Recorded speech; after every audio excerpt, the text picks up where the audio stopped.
এটি চোখে দেখা ও প্রমাণিত ঈসা মসীহের জীবন কাহিনী। পাক কিতাবে হযরত মথি, মার্ক, লুক ও ইউহান্না এই ঘটনা লিপিবদ্ধ করেছেন। মসীহের একজন উম্মত মগদলিনী মরিয়ম এই সত্য ঘটনা বর্ণনা করেছেন। 2000 বছর আগে ঘটে যাওয়া তার বলা এই সত্য ঘটনা এখানে তুলে ধরা হলো। একজন অভিনেতা ঈসা মসীহের ভূমিকায় অভিনয় করেছেন। অবশ্য তার ভূমিকায় অভিনয় করার যোগ্য কেউই নন, তবে আমরা যাতে ঈসা মসীহের জীবন আদর্শ থেকে উপকৃত হতে পারি এবং তাকে জানতে পারি, সেজন্যই ছবিটি করা হয়েছে।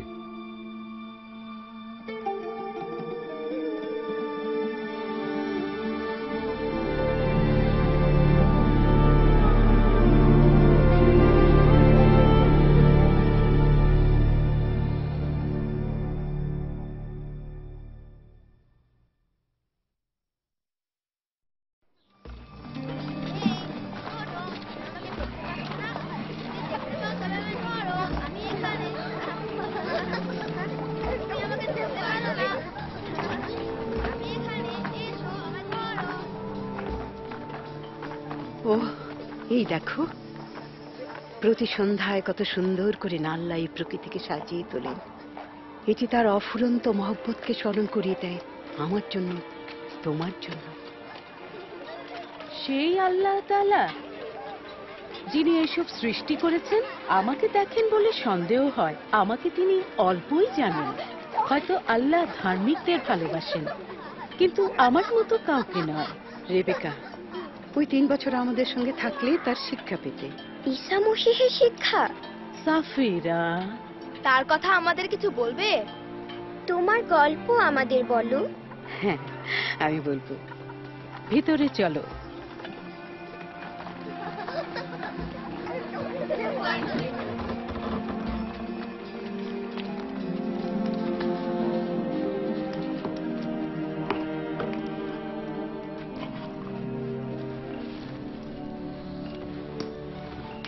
আচ্ছা, তাহলে প্রথম থেকেই আরম্ভ করি। যখন ঈসাকে দেখলেন? না, হযরত ঈসার জীবনী বোঝার জন্য আমাদের একেবারে প্রথম থেকে শুরু করতে হবে। পাক কিতাব যেমন আমাদের শিক্ষা দেয়।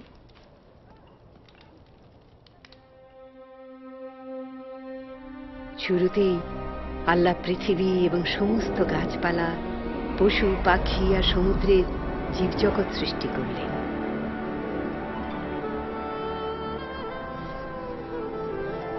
সেই মাটি থেকেই তিনি প্রথম মানুষ সৃষ্টি করলেন, আর তিনি তার নাকে ফু দিয়ে জীবন দিলেন। প্রথম মানুষটির নাম ছিল আদম। আর আল্লাহ বললেন, মানুষের একা থাকা ভালো নয়, তাকে সাহায্য করার জন্য আমি তার জন্য এক সঙ্গিনী তৈরি করব। আদমের শরীর থেকে একে পাঁজর নিয়ে আল্লাহ এক নারী সৃষ্টি করে তার নাম রাখলেন হাওয়া। তা তিনি আদমের মাথা থেকে নেননি যাতে সে তার উপর প্রভুত্ব করে, পা থেকেও নিলেন না যাতে সে পদদলিত হয়, কিন্তু হৃদয়ের কাছ থেকে নিলেন যাতে সে তাকে ভালোবাসে আর তাদের সমান অধিকার হয়। মহব্বতের আল্লাহ নর ও নারীকে সৃষ্টি করলেন তার মহব্বতকে প্রতিফলিত করার জন্য, যেন তারা তার সঙ্গে মিল রেখে চলতে পারে, আর তাদের সৃষ্টির উপরে কর্তৃত্ব করার অধিকার দিলেন। আদম ও হাওয়া আল্লাহর তৈরি করা এক সুন্দর বাগানে বাস করতেন, যার নাম ছিল আদন। আর আল্লাহ সেই বাগানে তাদের সঙ্গ দিতেন ও কথা বলতেন। সেখানে কোনো দুঃখ, কষ্ট, জুলুম, অত্যাচার আর মৃত্যু ছিল না। মাবুদ আল্লাহ আদমকে বললেন, তুমি বাগানের সমস্ত গাছের ফল খেতে পারো, কিন্তু জ্ঞানদায়ক গাছের ফল খাবে না। যেদিন খাবে সেদিন তোমরা মরবেই মরবে।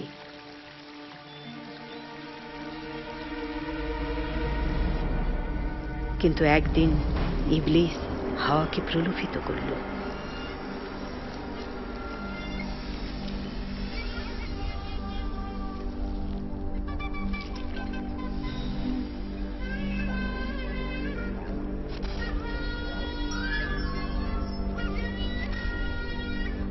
তিনি সেই ফলটা পেড়ে কিছুটা খেলেন আর তার সঙ্গে থাকা স্বামীকেও দিলেন, আর তিনিও তা খেলেন।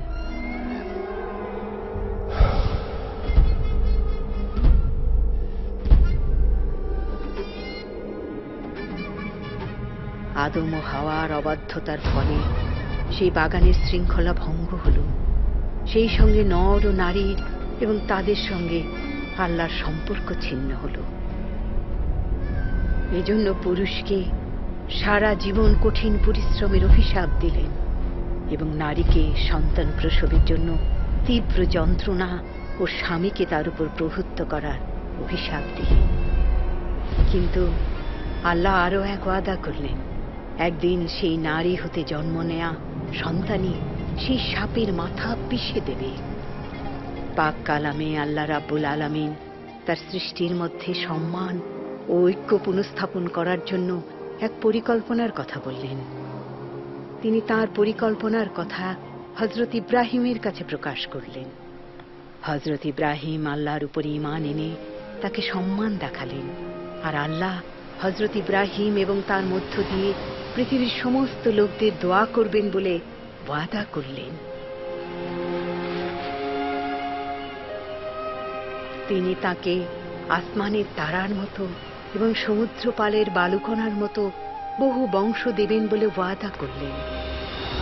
ইব্রাহিম আল্লাহর উপরে ঈমান আনলেন, তাই আল্লাহ তাকে ধার্মিক বান্দা বলে গ্রহণ করলেন, আর তিনি তাকে আল্লাহর বন্ধু বলে ডাকলেন। একদিন আল্লাহ ইব্রাহিমকে পরীক্ষা করলেন। তিনি তার নিজ পুত্রকে কুরবানি দিতে বললেন।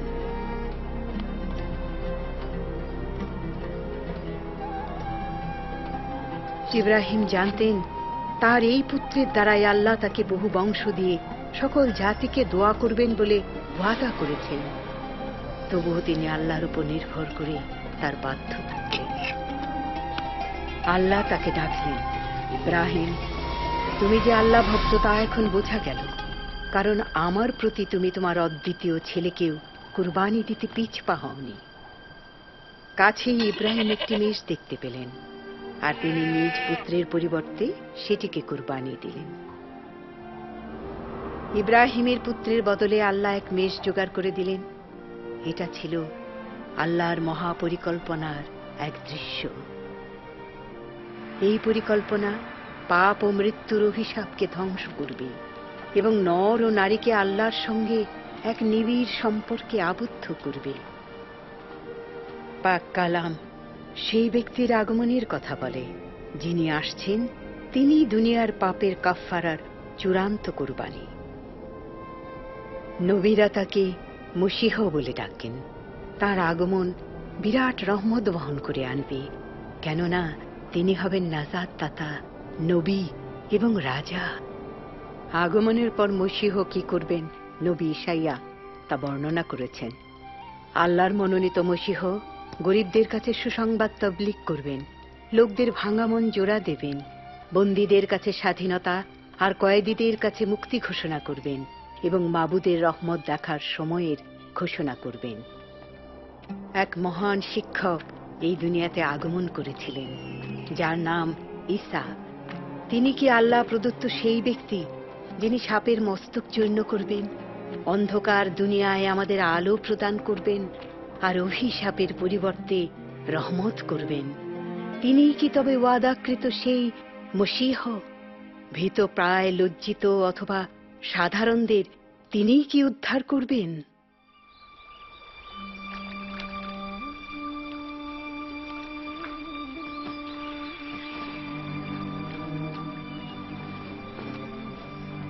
নাজারত গ্রামে এক কুমারীর সাথে ইউসুফ নামে এক ব্যক্তির বিয়ের কথাবার্তা ঠিক হয়েছিল।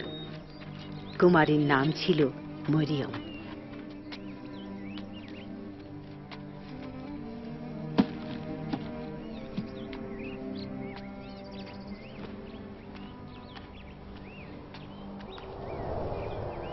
মাবুদ তোমার সঙ্গে আছেন এবং তোমাকে অনেক দোয়া করেছেন। মরিয়ম, ভয় করো না, কেননা আল্লাহ তোমাকে খুব রহমত করেছেন। তুমি গর্ভবতী হয়ে এক পুত্র প্রসব করবে এবং তুমি তার নাম রাখবে ঈসা। কিন্তু আমি যে কুমারী, এটা কি করে সম্ভব? পাক রুহু তোমার উপরে আসবেন এবং আল্লাহ তাআলার শক্তির ছায়া তোমার উপরে পড়বে। এজন্য যে পবিত্র সন্তান জন্মগ্রহণ করবেন তাকে ইবনুল্লাহ বলা হবে। তোমার আত্মীয়া এলিজাবেথ গর্ভবতী, তারও ছেলে হবে।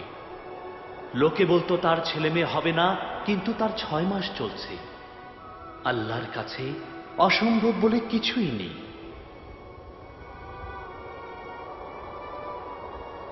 আমি মাবুদের দাসী, আপনি যেভাবে বললেন সেভাবেই ঘটুক।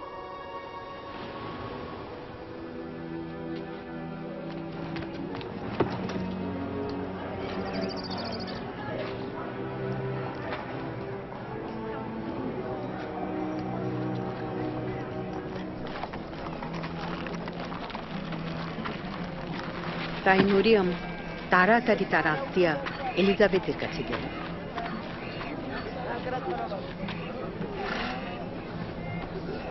এলিজাবেথ, মরিয়ম, আমার বোন মরিয়ম।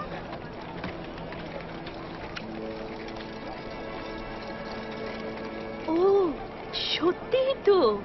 কিন্তু নারীদের মধ্যে তুমি ধন্য, এবং তোমার যে সন্তান হবে সেও ধন্য। এটি কেন আমার প্রতি ঘটল যে আমার প্রভুর মা আমার কাছে এলেন? আমি যখন তোমার সালাম শুনলাম, তখন শিশুটি আমার গর্বে আনন্দে নেচে উঠল। আমার হৃদয় মাবুদের প্রশংসা করছে। আমার নাজাত দাতা আল্লাহকে নিয়ে আমার দিল আনন্দে ভরে উঠছে, কারণ তার এই সামান্য দাসীর দিকে তিনি মনোযোগ দিয়েছেন। এখন থেকে সব লোক আমাকে ধন্যা বলবে। মরিয়ম এলিজাবেথের সঙ্গে 3 মাস থাকলেন।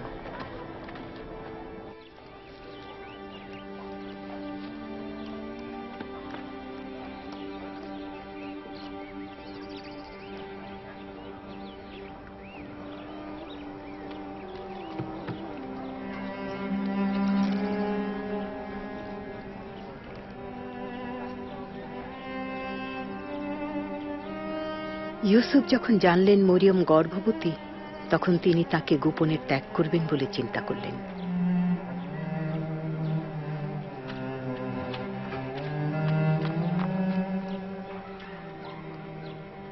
কিন্তু স্বপ্নে আল্লাহ ইউসুফের কাছে এক ফেরেশতাকে পাঠালেন। মরিয়মকে স্ত্রী হিসেবে গ্রহণ করতে ভয় পেও না, কেননা পাক রুহের শক্তিতে তিনি গর্ভবতী হয়েছেন, আর তিনি এক পুত্র প্রসব করবেন। তুমি তার নাম রাখবে ঈসা, কেননা তিনি তার লোকদের গুনাহ থেকে নাজাত দিবেন। তাই ইউসুফ মরিয়মকে স্ত্রী হিসেবে গ্রহণ করলেন। বেথেলহেম গ্রামের এক গোয়াল ঘরে ঈসা জন্মগ্রহণ করলেন, কেননা আত্মীয় স্বজনদের কাছে তাদের জন্য থাকার কোনো জায়গা ছিল না। আর ফেরেশতারা তার জন্মের খবর ঘোষণা করতে লাগল। সেই শিশুকে খতনা করার সময় তার নাম ঈসা রাখা হলো, যার অর্থ নাজাত দাতা। আর মরিয়ম ও ইউসুফ শিশুটিকে প্রভুর কাছে সমর্পণ করার জন্য ইবাদতখানায় নিয়ে গেলেন। শামাউন নামে এক নবীর সাথে তাদের সেখানে দেখা হলো। এই শিশুটি আল্লাহর মনোনীত, অনেকের উত্থান ও পতনের জন্য। তিনি হবেন আল্লাহর এক চিহ্ন, যার বিরুদ্ধে অনেক লোক কথা বলবে, আর তাদের মনের চিন্তা প্রকাশ হয়ে পড়বে। আর দুঃখ ধারালো ছোড়ার মতো তোমার দিলকে বিদ্ধ করবে।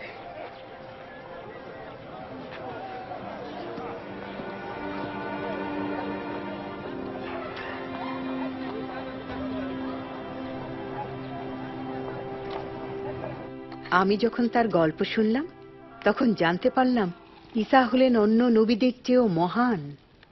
ফেরেশতারা কি অর্থে ঈসাকে সর্বশক্তিমান আল্লাহর পুত্র বলেন? তাহলে কি কোনো নারীর সাথে আল্লাহর সম্পর্ক ছিল?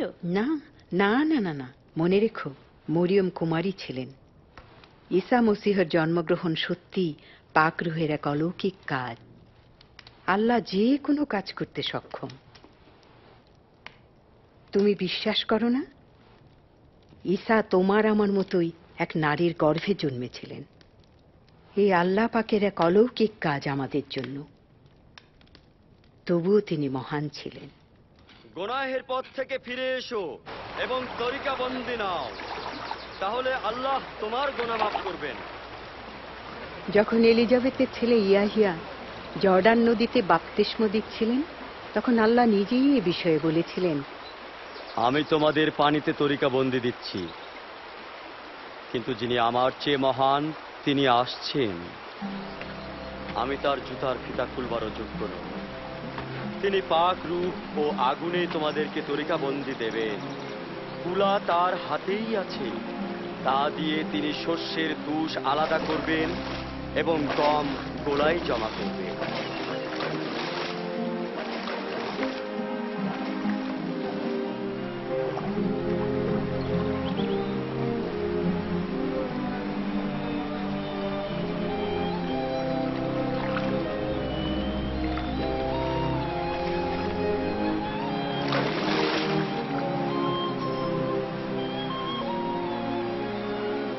আর পাক রূহ কবুতরের মতো ঈসার উপরে নেমে আসলেন। আর বেহেশতে থেকে এই আওয়াজ শোনা গেল, তুমি আমার প্রিয় পুত্র, তোমার উপর আমি খুবই সন্তুষ্ট।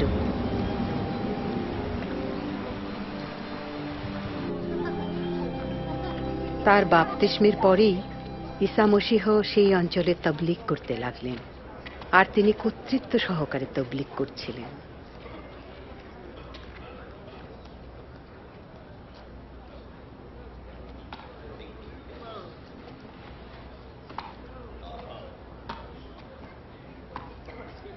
সে কি মরিয়মের পুত্র নয়? হ্যাঁ, তিনি সে। চুপ করো।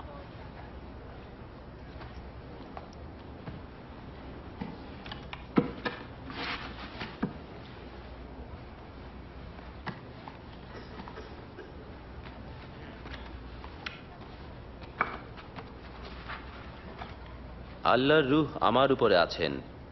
তিনি আমাকে গরিবদের কাছে তাবলীগের জন্য পাঠিয়েছেন, বন্দীদের কাছে স্বাধীনতা এবং অন্ধদের দেখতে পাবার কথা ঘোষণা করতে পাঠিয়েছেন, যারা অত্যাচারিত তাদের মুক্ত করতে এবং আল্লাহর রহমতের সময় ঘোষণা করতে আমাকে পাঠিয়েছেন। ভালোই তো কথা বলে।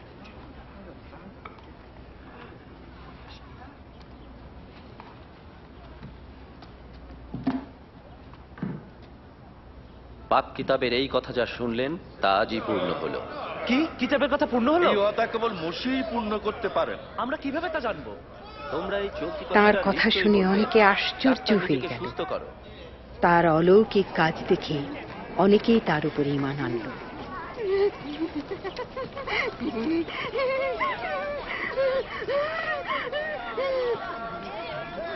এই সে। ও আবার এই কাজ করছে।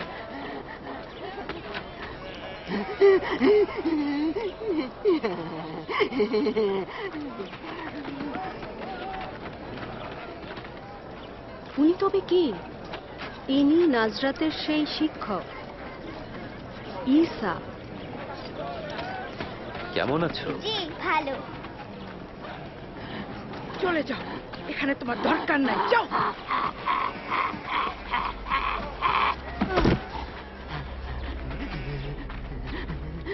হুজুর, ওকে ছেড়ে চলে যান। আপনি ওর দিকে তাকিয়ে নিজেকে কলুষিত করবেন না।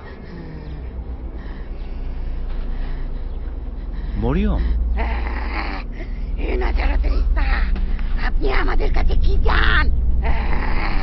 আমরা জানি আপনি কে, আল্লাহর পবিত্র ব্যক্তি। চুপ করো।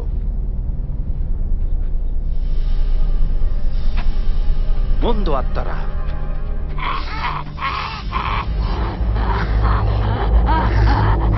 এই মহিলার মধ্য থেকে বের হও। সে মারা গেছে। উনি তাকে মেরে ফেলেছেন। তিনি তাকে ছুতে যাচ্ছেন। না, একজন পবিত্র লোক এই কাজ করতে পারেন না। মরিয়ম ইব্রাহিমের বংশের কন্যা।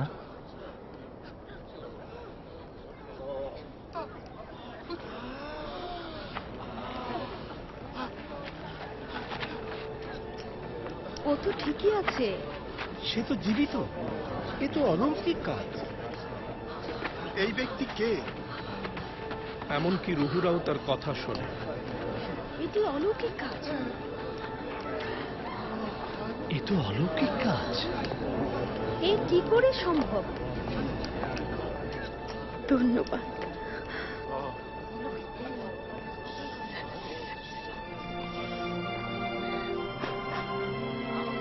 ধন্যবাদ।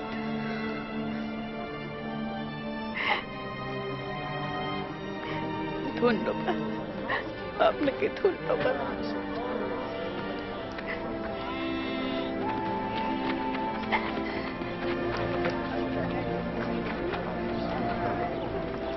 সেদিন থেকেই আমি তার উম্মত হয়েছি।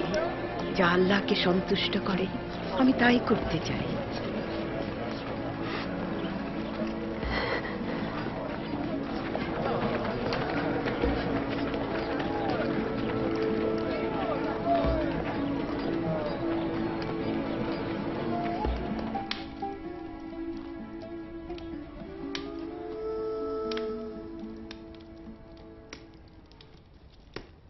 বহু বছর আমি লজ্জায় জীবন যাপন করেছি, কিন্তু ঈসা আমার জীবনকে পরিবর্তন করেছেন।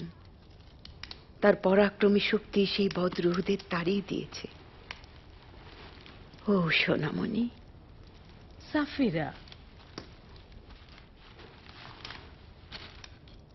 দিনা, তুমি ঈসার শিক্ষা শুনেছ, তার অলৌকিক কাজ দেখেছ। হ্যাঁ, তোমরা জানো তাকে অনুসরণ করার জন্য আমি সব কিছু ত্যাগ করেছি। আর আমি শুধু একা নই, তার সাহাবীরাও করেছিলেন। সিমন পিতর, বর্থলময়, মথি, এহুদা ইস্কারিয়ত, সব মিলিয়ে 12 জন।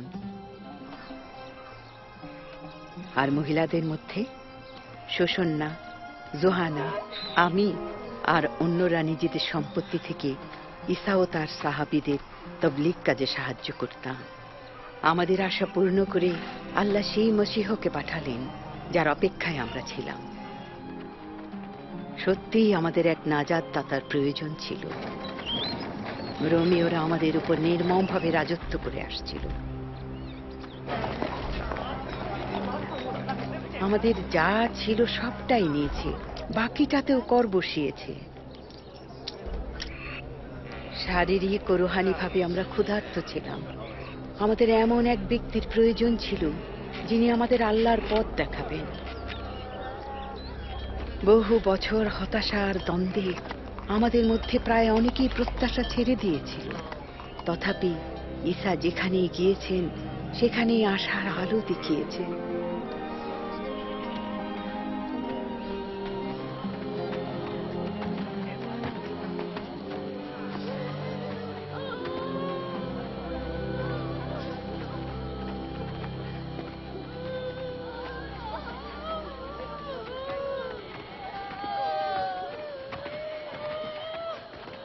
কে কে উনি? একজন যুবক, বিধবার একমাত্র পুত্র।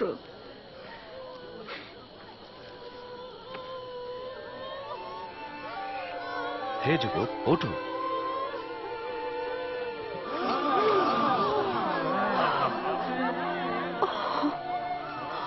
এক মহান নবী আমাদের মধ্যে এসেছে। আল্লাহ তার লোকদের বাঁচাতে এসেছেন।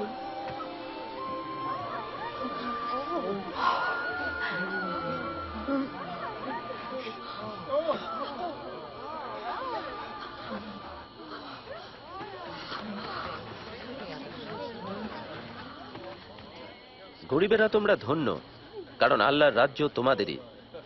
ধন্য যারা ক্ষুধার্ত, তোমরা তৃপ্ত হবে। ধন্য যারা কাঁদছো, তোমরা হাসবে। ধন্য তোমরা যখন লোকে তোমাদের ঘৃণা ও নিন্দা করে আর ইবনে আদমের নামে তোমাদের অপবাদ দেয়, তখন খুশি হয়ে আনন্দে নেচে ওঠো, কারণ বেহেশতে তোমাদের মহা পুরস্কার আছে। তাদের পূর্বপুরুষরা নবীদের উপর এমনই করত। 16, 17, 18, 19, 20। এই আমার সব। কি বলছো? এই আমার সব হায় মানে? রে দুনিয়ার ধনী লোকেরা, এখানে কত সুখ ভোগ করছো।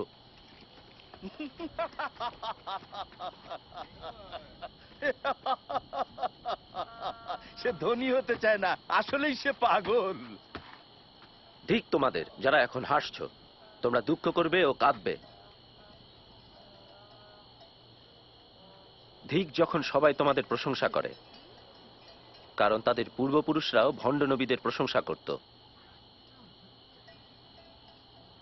যারা শুনছো তাদেরকে বলছি, তোমার শত্রুকে মহব্বত করো, ঘৃণা করলে ভালোবেসো, অভিশাপ দিলে আশীর্বাদ করো, কষ্ট দিলে মঙ্গল কামনা করো।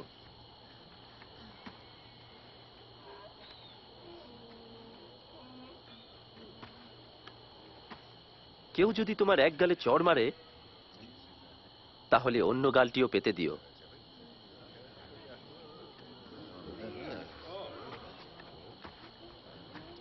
কেউ যদি তোমার চাদর জোর করে কেড়ে নেয়, তাহলে তোমার জামাটিও দিয়ে দিও। যারা তোমাদের কাছে চায় তাদের দিও।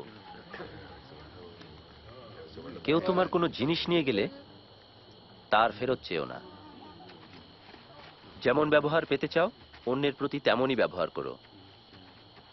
যারা তোমাকে ভালোবাসে যদি তাদেরই ভালোবাসো, তবে তাতে প্রশংসার কি আছে? মন্দ লোকেরাও তাই করে। এবং যারা তোমাদের উপকার করে, কেবল তাদেরই যদি উপকার করো, তবে তাতে প্রশংসার কি আছে? পাপীরাও তো তাই করে। সে তাকে স্পর্শ করলো। সে কিভাবে তার সাথে কথা বলছে? তওবা। না, তোমার শত্রুদেরও মহব্বত করো, তাদের উপকার করো, ফেরত পাবার আশা না করে অন্যকে ধার দাও, তাহলে তোমার জন্য মহা পুরস্কার আছে। আর তোমরা মহান আল্লাহর সন্তান হবে, কারণ তিনি অকৃতজ্ঞ ও দুষ্টদেরকেও দয়া করেন। দয়ালু হও, কারণ তোমার বেহেশতি পিতাও দয়ালু।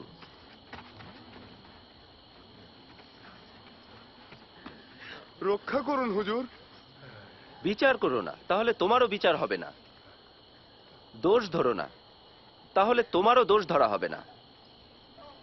ক্ষমা করো, তোমাকেও ক্ষমা করা হবে। আমাদেরকে সেই পথে চালান হুজুর। দাও, তোমাকেও দেওয়া হবে। যেভাবে মেপে দেবে, তোমাকেও সেভাবে মেপে দেওয়া হবে। এক অন্ধ আর এক অন্ধকে পথ দেখাতে পারে না। যদি সে তা করে, তাহলে দুজনেই গর্তে পড়বে। তোমার ভাইয়ের চোখে তুমি কুটা দেখছো, কিন্তু তোমার চোখে যে কড়িকাঠ আছে তা দেখছো না কেন? আমাদেরকে পথ দেখান হুজুর। আমাদের এখন আপনাকেই প্রয়োজন হুজুর। ধন্য সেই মা যিনি আপনাকে গর্ভে ধরেছেন। তারাই ধন্য যারা আল্লাহর কালাম শোনে এবং তা মানে।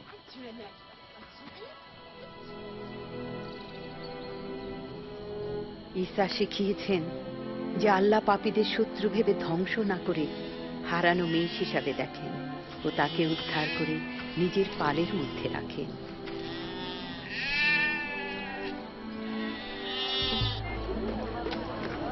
শত শত বছর ধরে যাদের আমরা তুচ্ছ করেছি, সেই সামেরীয়দের কাছে ঈসা না গেলে তাদের যে মূল্য আছে আমরা তা বুঝতে পারতাম না।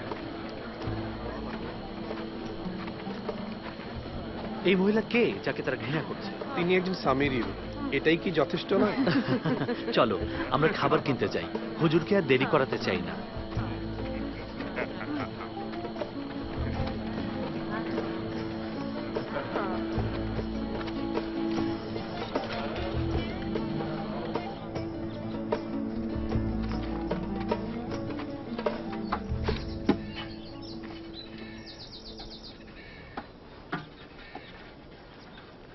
তুমি কি একটু পানি দেবে?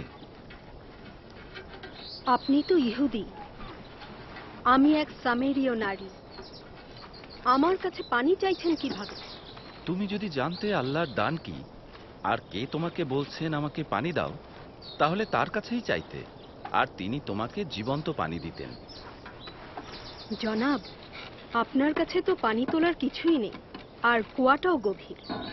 সেই পানি কোথায় পাবেন?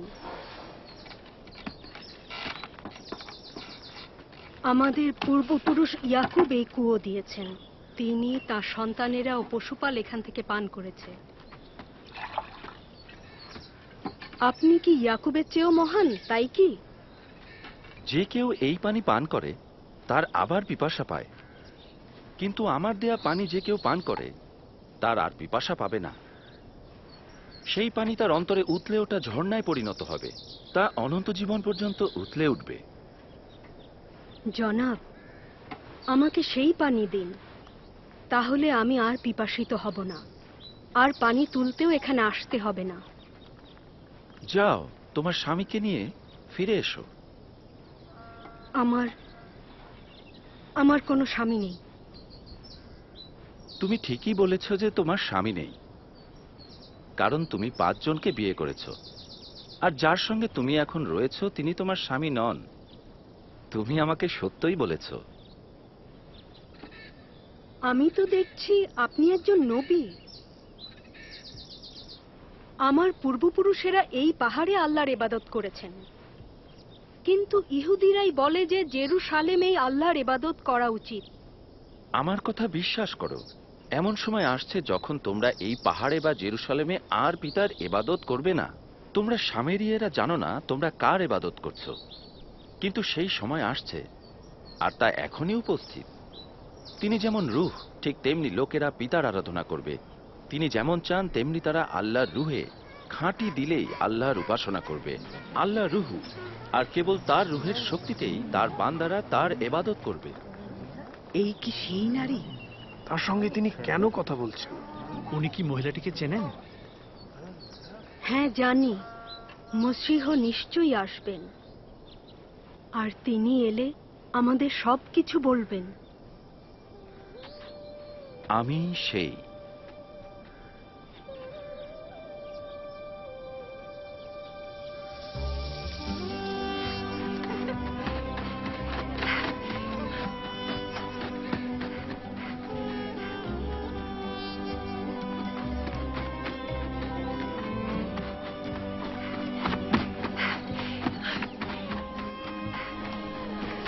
এসো, একজনকে দেখো, ইনি আমার জীবনে সবকিছু বলে দিয়েছেন।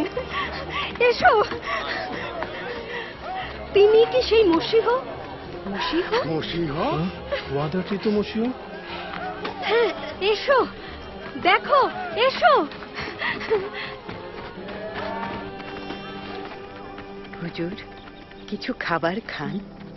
খাওয়ার জন্য আমার এমন খাদ্য আছে যা তোমরা জানো না। কেউ কি তার জন্য খাবার এনেছে? আমার খাবার যিনি আমাকে পাঠিয়েছেন সেই আল্লাহর বাধ্য থাকা, এবং যে কাজ তিনি আমাকে দিয়েছেন তা শেষ করা। ফসল পেকে গিয়েছে, আর তা কাটবার সময় হয়েছে।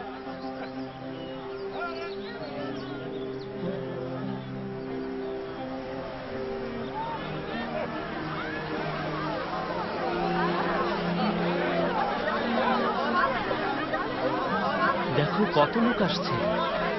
এই সুখবর কি সামেরীয়দের জন্য?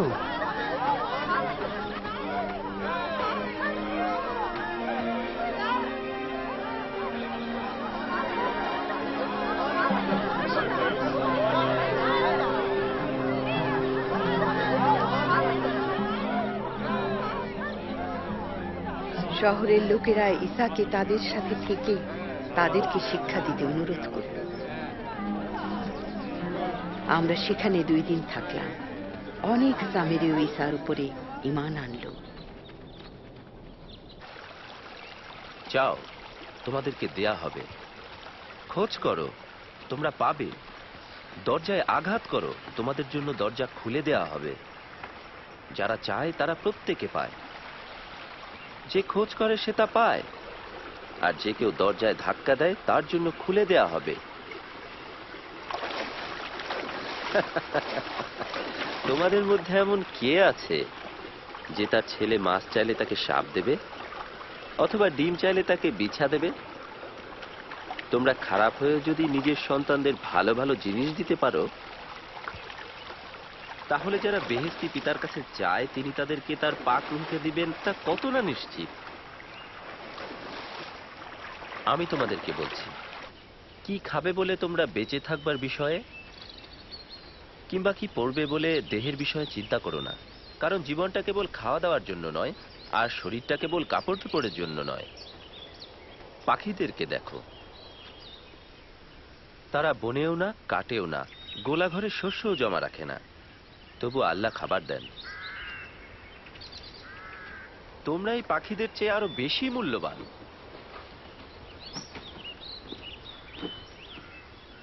তোমাদের মধ্যে কে দুশ্চিন্তা করে নিজের হায়াত বাড়াতে পারবে? যদি তোমরা এই ছোট্ট কাজটি করতে না পারো, তবে এ বিষয় নিয়ে চিন্তা করো কেন? বনের ফুলগুলো দেখো কিভাবে বেড়ে ওঠে। এরা বুনেও না, সুতাও কাটে না। বাদশাহ সুলাইমান এত ধনী হয়েও এদের একটিরও মতো নিজেকে সাজাতে পারেননি। যে ঘাস আজ আছে আর কাল চুলায় ফেলে দেয়া হবে, তাকে যদি আল্লাহ এইভাবে সাজান, তাহলে হে অল্প বিশ্বাসীরা, তিনি যে তোমাদের সাজাবেন তা কত না নিশ্চিত। আমাদের ইমানের জোর বাড়িয়ে দিন। একটি সরিষা দানার মতো যদি তোমাদের ঈমান থাকে, ওই তুত গাছকে যদি বলো শিকড় শুদ্ধ উঠে গিয়ে নিজেকে সাগরে পুঁতে রাখো, তবে তোমাদের কথা মতো তাই হবে।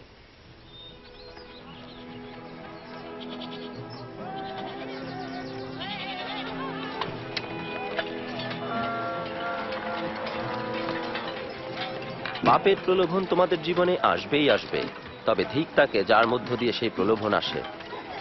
এই ছোটদের মধ্য থেকে একজনকে কেউ যদি পাপের পথে নিয়ে যায়, তবে তার গলায় পাথর বেঁধে সাগরে ফেলে দেয়া অনেক ভালো। আল্লাহর রাজ্য কেমন বলে মনে করো? তাই এরকম। আল্লাহর রাজ্য একটা বীজের মতো, কেউ তা নিয়ে তার বাগানে বুনল। বীজটি গজিয়ে উঠে একটি গাছে পরিণত হলো। পাখিরা এসে তার ডালে বাসা বাঁধল।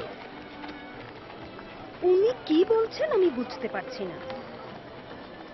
তোমরা সুদখোর আর খারাপ লোকদের সঙ্গে খাওয়া দাওয়া করো কেন? খারাপ লোক? সুস্থ লোকদের ডাক্তারের দরকার নেই, অসুস্থদেরই প্রয়োজন। আমি গুনাহগারদের ডাকার জন্য এসেছি, কিন্তু মুমিনদেরকে নয়।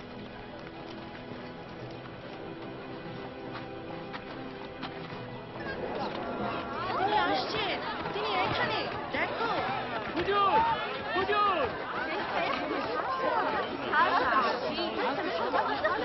দয়া করে আমার একমাত্র মেয়েকে বাঁচান।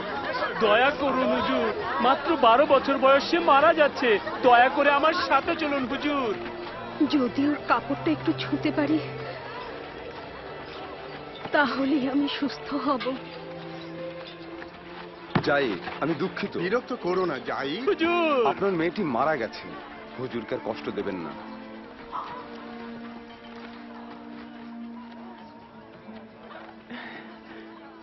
ভয় করো না, কেবল বিশ্বাস করো সে বেঁচে উঠবে।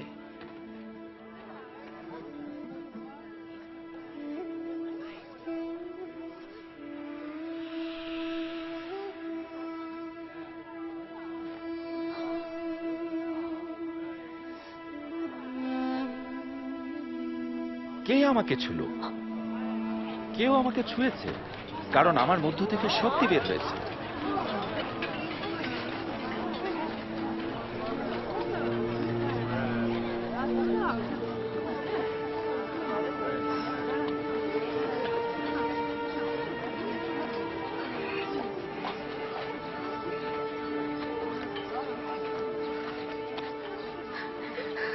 আমি আপনাকে ছুঁয়েছি প্রভু। আমি 12 বছর ধরে এই রক্তস্রাব রোগে ভুগছি। চিকিৎসকদের পেছনে সমস্ত টাকা খরচ করেও কোনো লাভ হয়নি।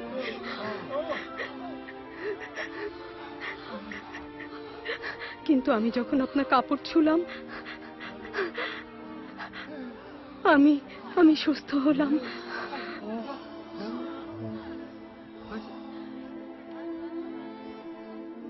মা, তোমার বিশ্বাস তোমাকে সুস্থ করল।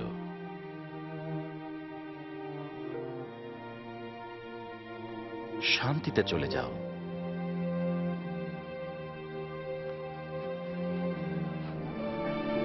ধন্যবাদ।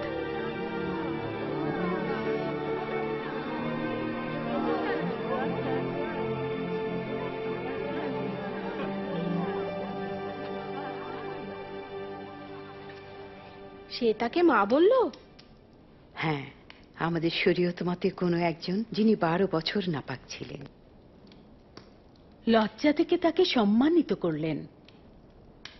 আমি জানি না কোনটা বেশি সুস্থতা নিয়ে আসে, ঈসার ক্ষমতা নাকি তার করুণা?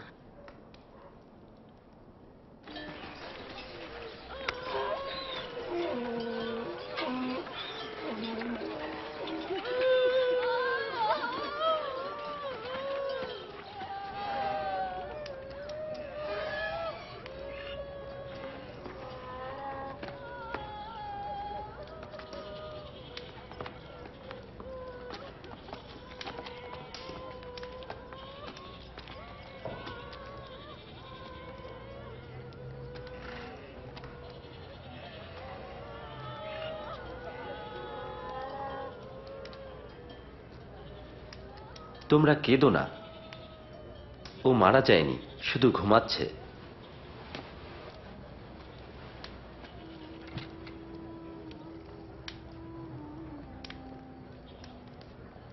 মা, ওঠো।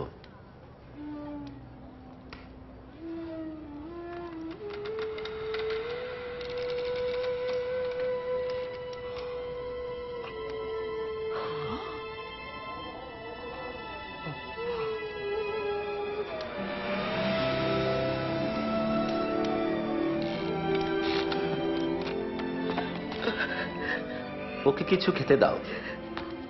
আমি নিষেধ করছি, যা ঘটলো কাউকে বলো না।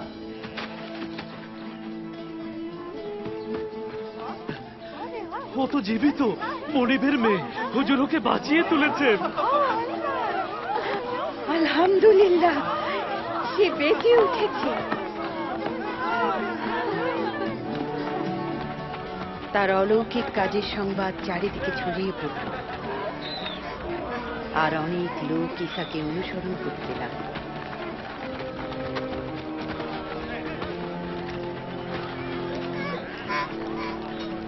হুজুর, এই লোকদের বিদায় করে দিন, যাতে এই লোকজনেরা আশেপাশে গ্রামে যেতে পারে আর খাবার ও থাকার জায়গা খুঁজে নিতে পারে, কারণ এটা খুব নির্জন জায়গা। তোমরা নিজেরাই ওদের কিছু খাবার দাও। কিন্তু আমাদের কাছে মাত্র 5টি রুটি আর 2টি মাছ আছে।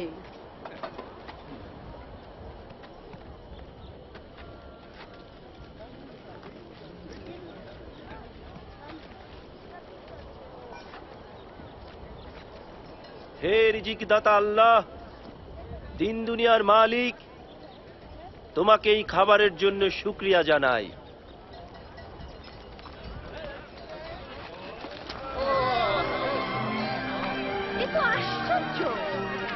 অবিশ্বাস্য। আমরা পেট না ভরা পর্যন্ত খেয়েছি, আর যা বাড়তি ছিল তা সংগ্রহ করলে 12 ঝুড়ি পরিপূর্ণ হল। যে রহমত ঈসা মসিহা নিয়ে আসেন তাই বিস্ময়কর ঘটনা স্মরণ করিয়ে দেয়, তাই তাকেই আমরা অনুসরণ করছি।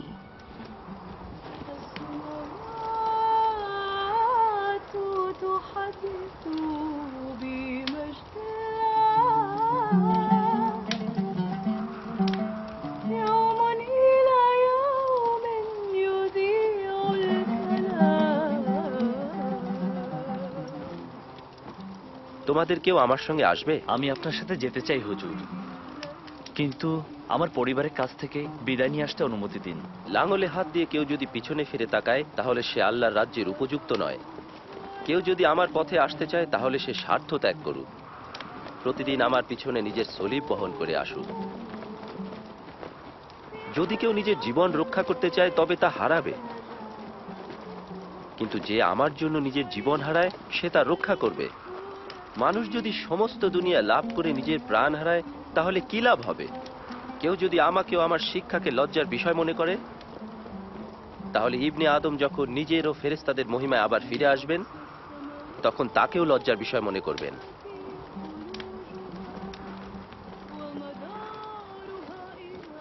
আমি সত্যি বলছি, এখানে কয়েকজন আছে যারা আল্লাহর রাজ্য না দেখা পর্যন্ত মরবে না।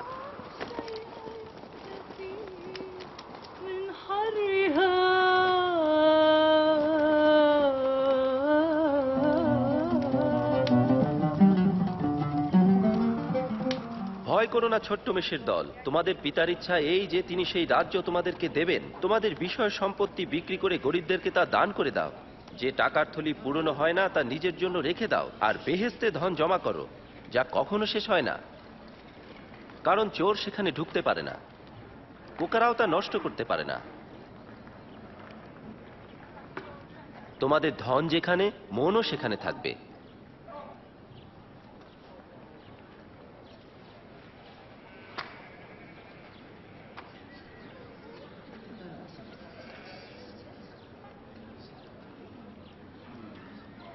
শোনো মা, তোমার অসুখ ভালো হয়ে গেছে।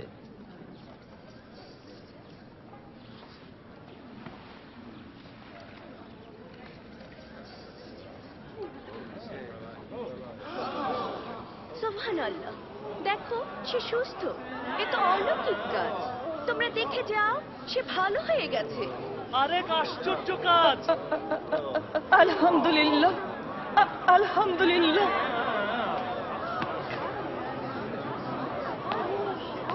আল্লাহ তোমাকে বাঁচিয়ে রাখুন। কাজ করার জন্য তো তোমাদের হাতে 6টি দিনই আছে, তাই এর যে কোনো একদিন এসে সুস্থ হয়ে যেও, কিন্তু ইবাদতের দিন তোমরা আসবে না। ভণ্ড লোকেরা, ইবাদতের দিনে কি তোমরা নিজেদের গরু ছাগলগুলোকে গোয়াল ঘর থেকে পানি খাওয়াতে নিয়ে যাও না? ইব্রাহিমের বংশের এই মেয়েটিকে 18 বছর যাবৎ শয়তান বন্দী করে রেখেছে। ইবাদতের দিনে কি তাকে মুক্ত করা উচিত নয়?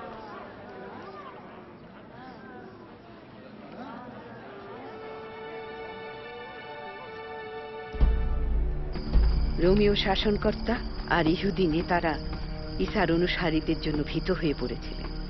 আমি বুঝতে পারছি, অনেকেই ঈসাকে রাজা বলে মানছে। একজন রাজা? ভিক্ষুক, চোর আর বেশ্যাদের রাজা। এরকম লোক আমরা অনেক দেখেছি। এরা আসে, দাবি করে, তারপর চলে যায়। এদের কেউ মনে রাখে না। বুঝতে চেষ্টা করুন, প্রতিদিন তার উম্মতদের সংখ্যা বেড়েই চলেছে। সবাই তাকে মান্য করে। হ্যাঁ, তাকে রাজা মনে করে। আমি সাবধান করে দিচ্ছি, শুনে রাখুন। এই লোকটির কারণে যদি শান্তি নষ্ট হয়, তাহলে আপনি কিন্তু দায়ী থাকবেন।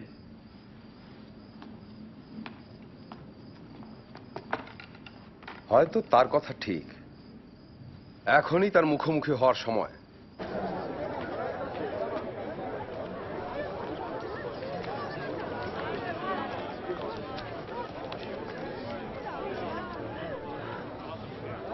এ দান তো একেবারেই অল্প।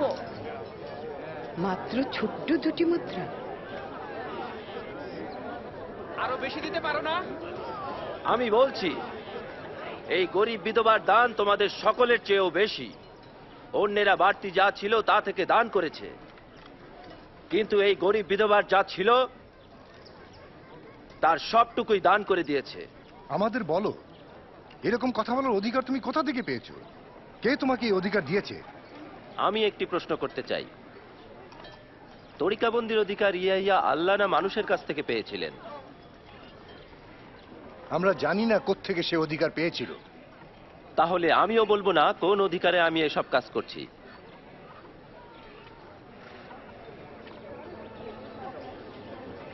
তারা ঈসার মহব্বত ও করুণা অনুভব করার চেয়ে বরং তার বিরুদ্ধে গিয়ে তাকে দোষী করার চেষ্টা করল।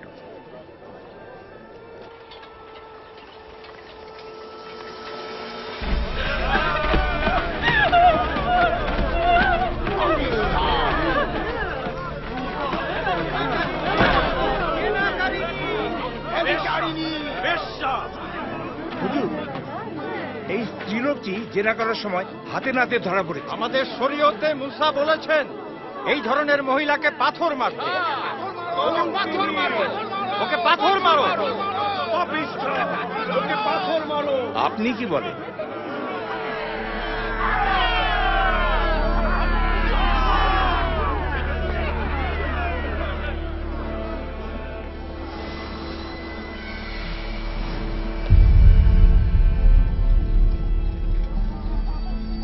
হুজুর, আমাদের কাছে এই বিষয়ে 2জন সাক্ষী রয়েছে।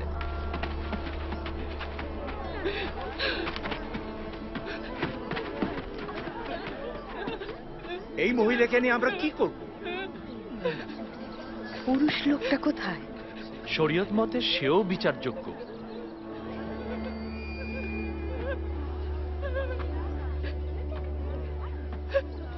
তোমাদের মধ্যে যে ব্যক্তি কোনোদিন কোনো গুনাহ করেনি সেই প্রথমে তাকে পাথর মারুক।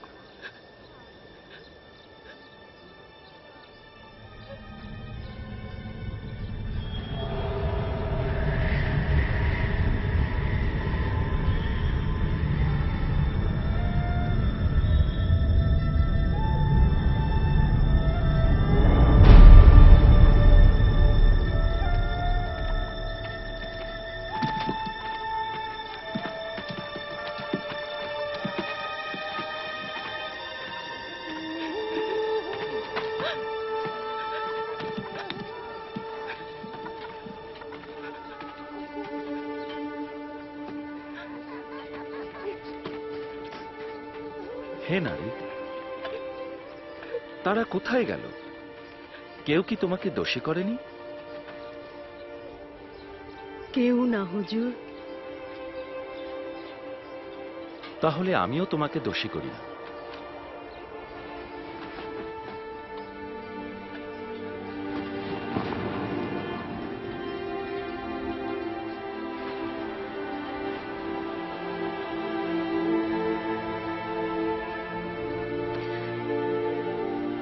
এখন যাও, আর গুনাহ করো না।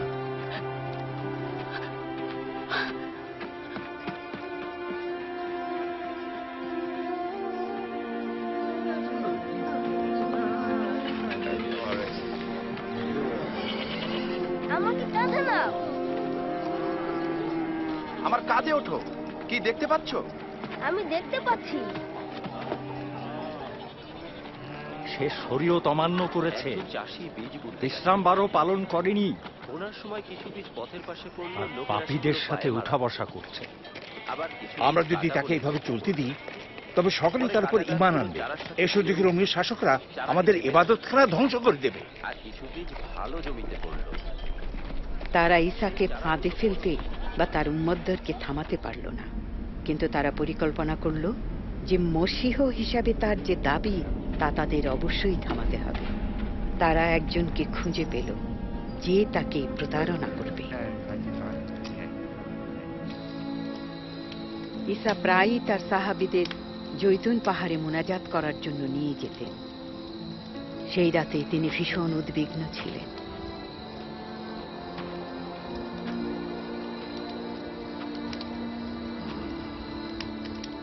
তোমরা ঘুমাচ্ছ কেন? ওঠো, মোনাজাত করো, যেন পরীক্ষার মধ্যে না পড়ো।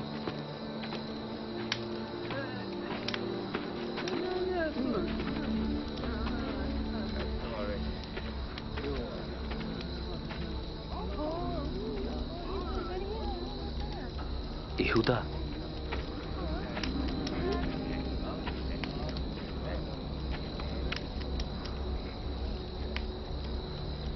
চুমু দিয়ে কি তুমি ইবনে আদমকে ধরিয়ে দিচ্ছ?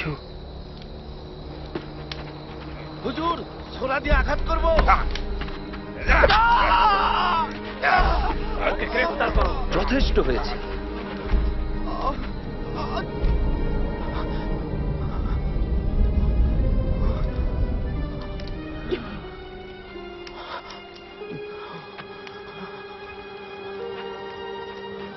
আমি কি ডাকাত যে তোমরা ছোরা আর লাঠি নিয়ে আমাকে ধরতে এসেছো? দিনের পর দিন আমি তোমাদের সাথে ছিলাম, তখন তো আমাকে ধরনি। কিন্তু এখন তোমাদেরই সময়। অন্ধকারের রাজত্ব এখনই শুরু হয়েছে। ওকে গ্রেফতার করো। তার বন্ধু বিশ্বাসঘাতকতা করেছে। তার সাহাবীদের মধ্যে একজন। সে এমন একজন যাকে আমরা চিনতাম ও বিশ্বাস করতাম। একে সাবধানে পাহারা দাও। সেই রাতেই প্রহরীরা তাকে মারধর ও ঠাট্টা করতে লাগলো। বল তো কে মারলো? ভবিষ্যৎবাণী করে বল, কে এখন তোকে মারবি? থামো, আমি বলছি থামো। ওকে আদালতে নিয়ে যাও।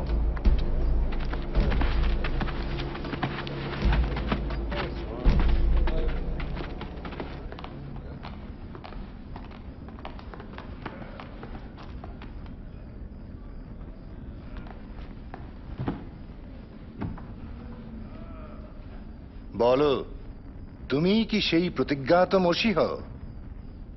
যদি আমি বলি আপনারা বিশ্বাস করবেন না, যদি আমি একটি প্রশ্ন করি তাহলে তার জবাব দেবেন না।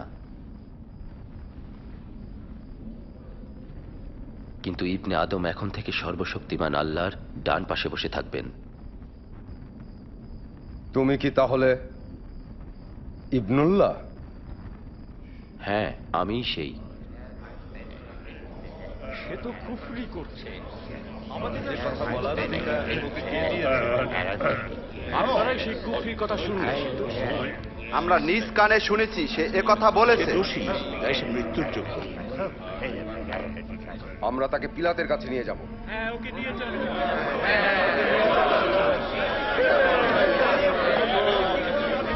আর তারা তাকে রোমীয় শাসনকর্তা পন্তীয় পিলাতের কাছে নিয়ে এলো। তিনি ছিলেন এক নিষ্ঠুর, আর এই পিলাত বহু ব্যক্তিকে ক্রুশে দেওয়ার জন্য দায়ী। তোমরা এখানে কি চাও? এত সকালে এখানে কেন? এই লোকটি লোকদেরকে বিপথে নিয়ে যাচ্ছে। সেই বাইতুল মুকাদ্দাসে গন্ডগোল বাঁধিয়েছিল। আমরা জানি সে দোষী। সে সম্রাটকে কর দিতে নিষেধ করে। সে নিজেকে মসীহ বলে দাবি করে, রাজা মনে করে। কি রাজা? এই, তুমি কি ইহুদিদের রাজা? আপনিই তো বললেন। আমাদের শরীয়ত অনুসারে তাকে মৃত্যুবরণ করতে হবে, কারণ সে নিজেকে আল্লাহর পুত্র বলছে।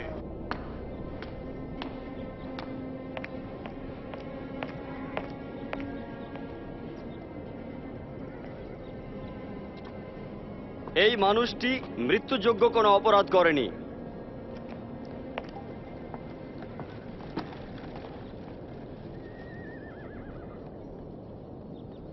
আমি ওকে কয়েক ঘা চাবুক মেরে ছেড়ে দিতে পারি। যদি তাকে ছেড়ে দেন তবে আপনি সম্রাটের বন্ধু নন।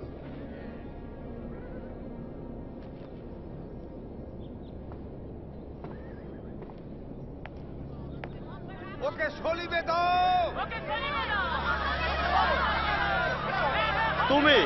তুমি ওকে চাবুক মারো। যারা নিজেকে রাজা বলে তারা সম্রাটের বিরুদ্ধাচরণ করে।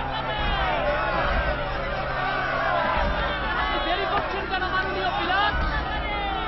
ওকে নিয়ে যাও, হত্যা করো, পুষে দাও। তিনি তো কোনো অন্যায় করেননি।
তোমার নাম কি? আমি কুরিনীয় শিমন স্যার।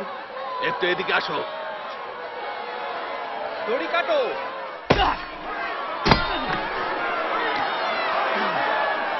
তুমি এটা কাঁধে নাও। এসো, কাঁধে নাও। এই সরে যাও, সরে যাও, এর কাছ থেকে দূরে যাও।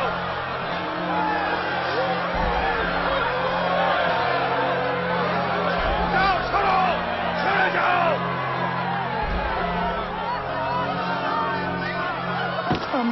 আপনার জন্য দুঃখিত হুজুর। নিন এই পানিটুকু পান করুন। পান করুন হুজুর।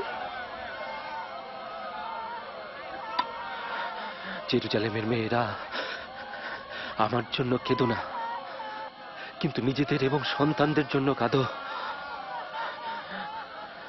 গাছ সবুজ থাকতে যদি লোকেরা এরকম করে, তাহলে গাছ শুকিয়ে গেলে তখন লোকেরা কি করবে? আল্লাহ আপনার সহায় হন।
এদের মাফ করো পিতা, কারণ এরা কি করছে তা জানে না। সে অন্যকে রক্ষা করেছে, এখন নিজেকে রক্ষা করুক। তুমি যদি মসিয়া হও তাহলে নিজেকে রক্ষা করো, পারলে শরীফ থেকে নেমে আসো। তোমার একটা অলৌকিক ক্ষমতা দেখাও। যাকে গাছে টাঙানো হয় সে অভিশপ্ত।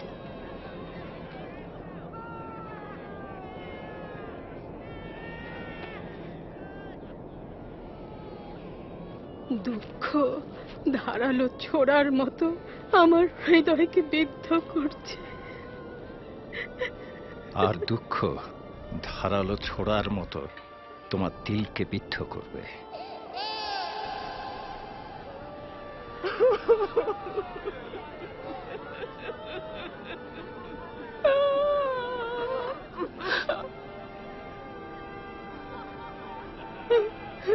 কিন্তু কেন?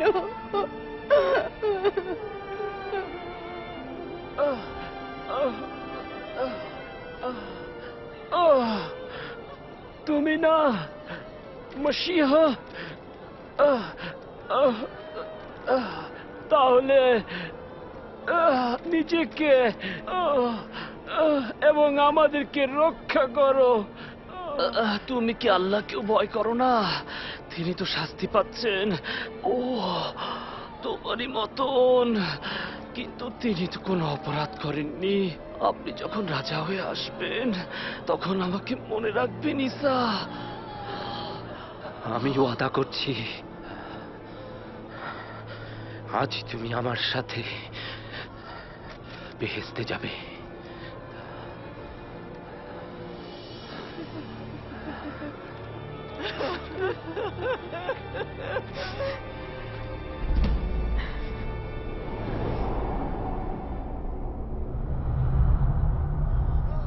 সেই দিন দুপুরবেলা আকাশ প্রায় 3 ঘন্টা অন্ধকারময় হয়েছিল।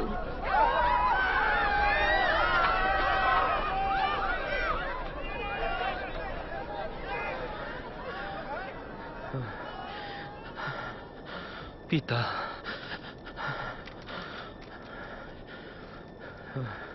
তোমার হাতে আমার রূহকে তুলে দিলাম।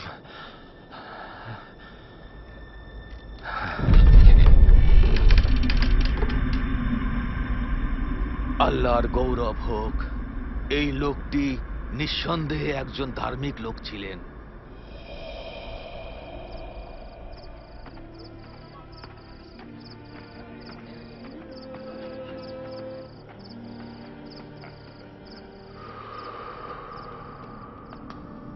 অরিমাথিয়ার ইউসুফ নামে মহাসভার একজন সদস্য, যিনি সৎ ও ধার্মিক লোক ছিলেন, তিনি মসীহকে দোষী করার প্ররোচনায় অংশগ্রহণ করেননি। এই ব্যক্তি পিলাতের কাছে গিয়ে ঈসার লাশটি চেয়ে নিলেন, যাতে সূর্য ডুবে যাওয়ার আগেই তাকে দাফন করতে পারেন।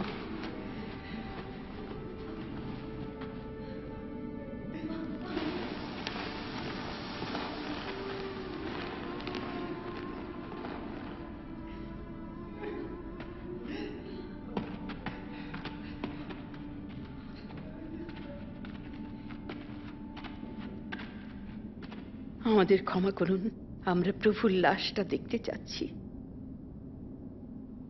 সবাই তাড়াতাড়ি আসুন, এবাদতের দিন শুরু হয়ে যাচ্ছে তো।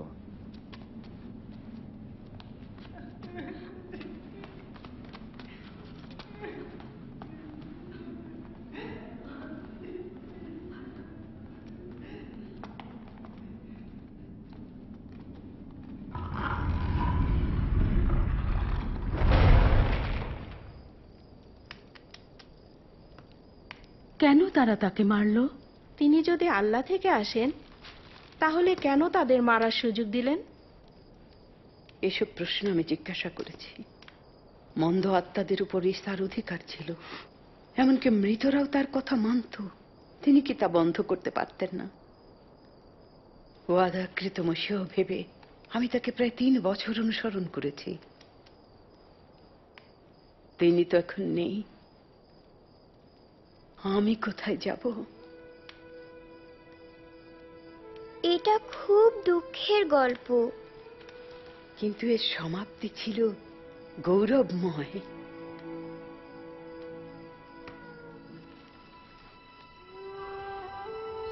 ঈসাকে ক্রুশে দেওয়ার 3 দিন পরে রবিবার ভোরে সুগন্ধি তেল ও মশলা তার লাশে মাখাবার জন্য আমরা কবরে নিয়ে গিয়েছিলাম। পাথরখানা সরানো রয়েছে।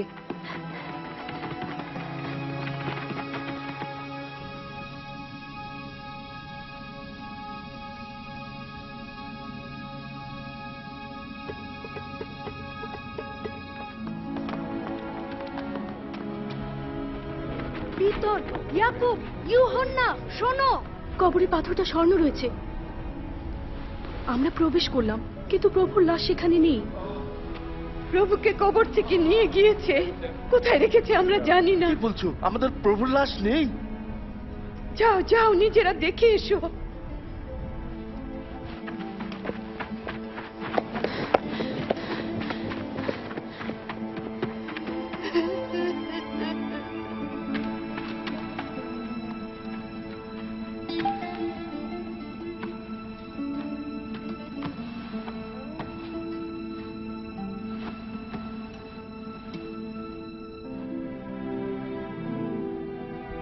কবর পরীক্ষা করার পরে পিতর অন্যান্য সাহাবীদের কাছে ফিরে গেলেন, কিন্তু আমি বাইরে দাঁড়িয়ে অবাক হয়ে কাঁদতে থাকলাম।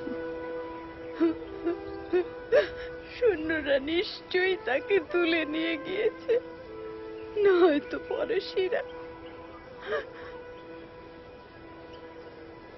আমাদের সব আশা নিষ্ফল হলো। তার দেহটা রেখে যেতে পারতো।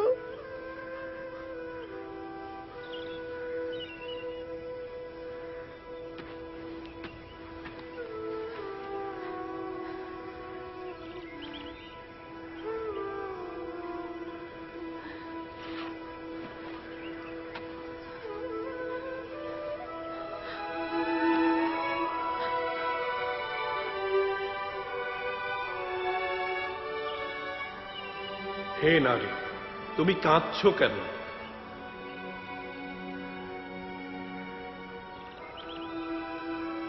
আমার প্রভুকে ওরা নিয়ে গেছে।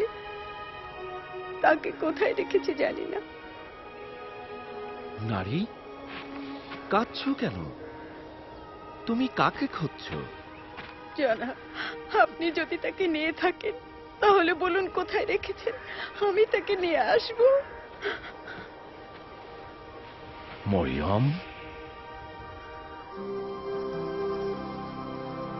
হুজুর, আমাকে ছুঁয়ো না, কারণ আমি এখনো পিতার কাছে যাইনি। প্রভু আপনি জীবিত। যাও, এই খবর আমার ভাইদের দাও। আপনি আমাদের ভুলে যাননি, আল্লাহ আমাদের ত্যাগ করেননি। ওদেরকে বলো আমি প্রভুকে দেখেছি, আমি মসিহাকে দেখেছি।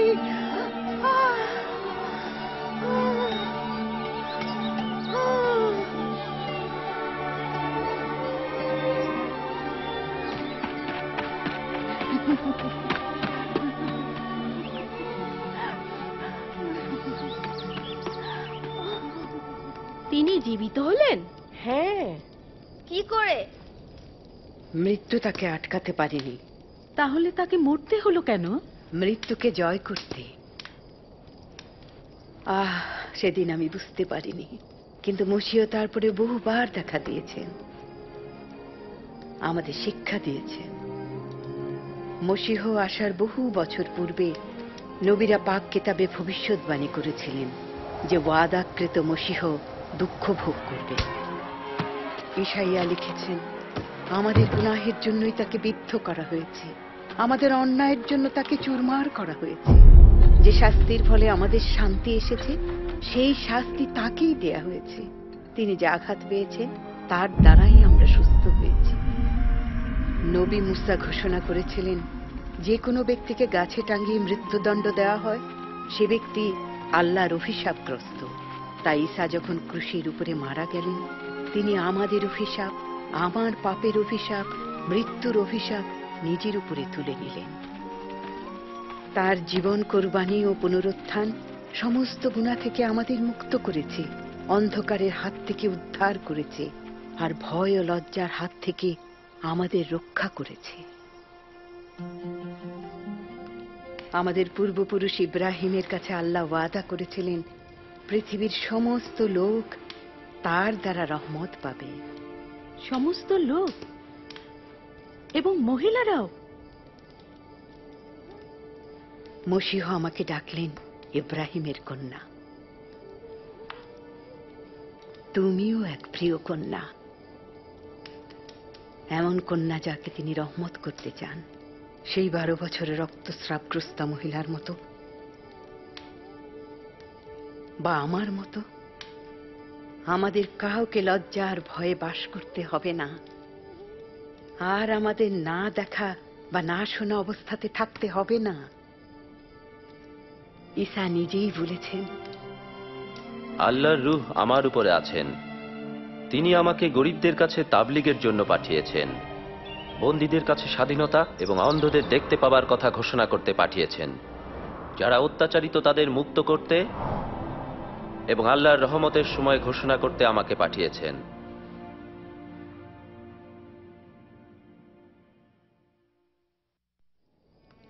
ঈসা লোকদের স্পর্শ করেছেন, এমনকি মহিলাদের যারা নাপাক অবস্থায় ছিল, এবং সুস্থ করেছেন। তিনি শিশু, নর, নারী, ধনী, দরিদ্র, ধার্মিক, অধার্মিক সবাইকে শিক্ষা দিয়ে তাদেরকে মর্যাদায় উন্নীত করলেন এবং তার মহা করুণা প্রকাশ করলেন। লোকদের সুস্থ করলেন, মন্দ আত্মাদের বের করে নারী, পুরুষ ও শিশুদের শয়তানের বন্ধন থেকে মুক্ত করলেন। এটি তার কর্তৃত্বকে প্রকাশ করে মন্দতা ও শয়তানি শক্তির উপরে। মসীহ মৃত্যু থেকে পুত্র কন্যাদের ফিরিয়ে আনলেন, তার ক্ষমতাকে প্রকাশ করলেন, এমনকি মৃত্যুর উপরেও। শয়তান ও মন্দ আত্মারা বিশ্বাস করেছিল যে ঈসাকে ক্রুশে দিয়ে তারা বিজয় লাভ করেছে। ঈসার পুনরুত্থান শয়তানের সমস্ত ক্ষমতা এবং মৃত্যুর উপরে জয়লাভ করল। তিনি কি মসীহ ছিলেন? কেবল ওয়াদাকৃত মসীহ, যাকে আল্লাহ পাঠিয়েছেন তিনিই অলৌকিক কাজ করতে পারেন, যা মসীহ করেছেন। শুধু ঈসা মসীহই আমাদের ঈমান ও ইবাদত পাবার যোগ্য, কারণ তিনিই একমাত্র দয়ালু, ক্ষমতাবান ও নির্ভরযোগ্য। আল্লাহ যখন দুনিয়া সৃষ্টি করলেন, তিনি নারী ও পুরুষকে সৃষ্টি করলেন যেন তার উপস্থিতিতে বাস করে আনন্দ উপভোগ করে। এটাই ছিল তার পরিকল্পনা। কিন্তু আমরা তা অমান্য করে তাকে বিশ্বাস করিনি। এ ধরনের লজ্জাজনক কাজ আল্লাহ থেকে আমাদের আলাদা করে রেখেছে, আর নারী ও পুরুষের মধ্যে যে মধুর সম্পর্ক তা নষ্ট করেছে। আমরা নিজেরাও প্রতিনিয়ত এই অবাধ্যতার মধ্যেই রয়েছি।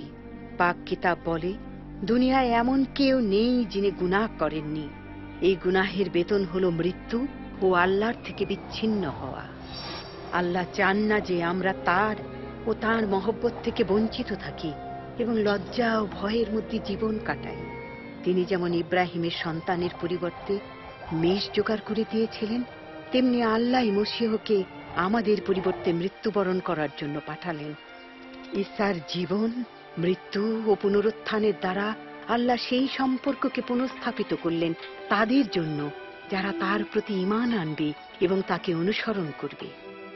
আর সর্বশক্তিমান আল্লাহর এই নিবিড় রুহানি সম্পর্ক কোনো দিন শেষ হবে না, এমনকি আমরা মারা গেলেও না। ক্রুশের উপরে সেই ডাকা যখন মারা যাচ্ছিল, তখন সে ঈসার উপরে ঈমান আনলো, আর মসীহ ওয়াদা করলেন, আজই তুমি আমার সঙ্গে বেহেশতে যাবে। যারা মসীহের উপর নির্ভর করে তারা অনন্তকালীন শাস্তি থেকে রক্ষা পায় আর আল্লাহর সঙ্গে চিরকাল বাস করে। কি করে? ঈমানের সাথে তাকে অনুসরণ করলে।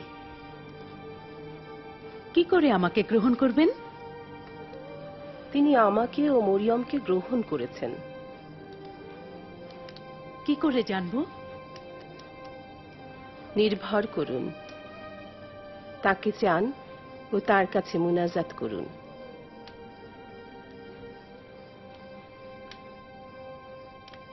হে আমার বেহেশতি পিতা, তুমি পবিত্র ও ধার্মিক। তুমি আমাকে ভালোবাসো, তাই ধন্যবাদ। আমি তোমার বিরুদ্ধে গুনাহ করেছি। তোমার ওয়াদা করা মসীহ ঈসাকে পাঠানোর জন্য ধন্যবাদ। তিনি লজ্জা ও অপরাধের অভিশাপ বিনাশ করেছেন।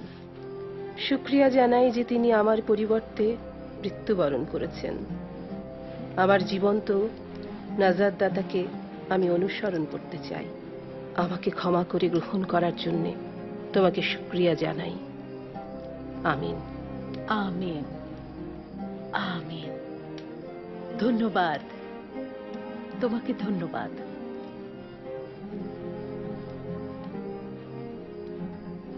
ঈসা বলেন, আমার মেষেরা আমার ডাক শুনে, আমি তাদের জানি, তারা আমার পেছনে চলে। তোমাকেও চেনেন রেবেকা, তিনি তোমাকেও ভালোবাসেন। এটা অনন্তকালীন সম্পর্কের শুরু মাত্র, যা বৃদ্ধি পায়। আমরা তাকে যত জানব ততই নির্ভর করব। তার কালাম পালনের দ্বারাই আমরা বৃদ্ধি পাই। মোনাজাত করা ঈমানের সাথে এবং তার উম্মতদের সঙ্গে থাকা। ঈসা যা বলেছেন তা মনে রেখে আমরা তার কথা অন্যদের বলব। আল্লাহ তোমাদের হেফাজত করুন। বেহেশতের ও দুনিয়ার সকল ক্ষমতা আমাকে দেয়া হয়েছে।